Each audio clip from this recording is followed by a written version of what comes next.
Hi guys, welcome to Kavin rapid form. நம்ம வீடியோவில் இன்றைக்கி என்ன பார்க்க போகிறோன்னா, இந்த சம்மரை எப்படி சமாளிக்க போகிறோம், நம்ம முயல் குட்டிங்க முயலுக்காக என்னெல்லாம் முன்னெச்சரிக்கையாக பண்ண போகிறோம், அதுதான் நம்ம பார்க்க போகிறோம்.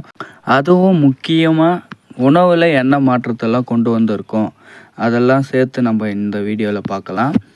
அதாவது இப்போது சம்மரில் அதிகமான நீர் சத்து இழப்பு அதிகமாக இருக்கும். இந்த முயல்களுக்குன்னு இல்லை, நம்ம மனிதர்களுக்கும் சரி எல்லாருக்குமே நீர் இழப்பு எல்லாருக்குமே இருக்கிறது சாதாரணம்.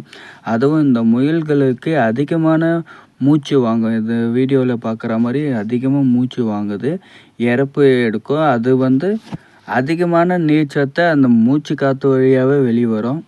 அதனால் நம்ம நீர்ச்சத்துக்கு தேவையான உணவுகளை நம்ம மாற்றி அமைக்கணும்.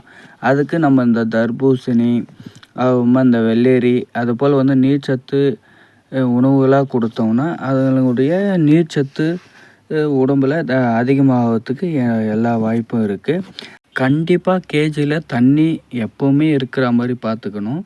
அது இருந்தால் தான் அது தேவையானப்போ தண்ணி குடித்து அது நீர்ச்சத்து உடம்பில் மெயின்டைன் பண்ணி வச்சுக்க அது ரொம்ப ரொம்ப ஹெல்ப்ஃபுல்லாக இருக்கும். நான் என்ன தான் நீர்ச்சத்து காய்கறி உணவுகளை கொடுத்தாலும் அதுக்கு தண்ணி தான் முதல் ஆதாரம்.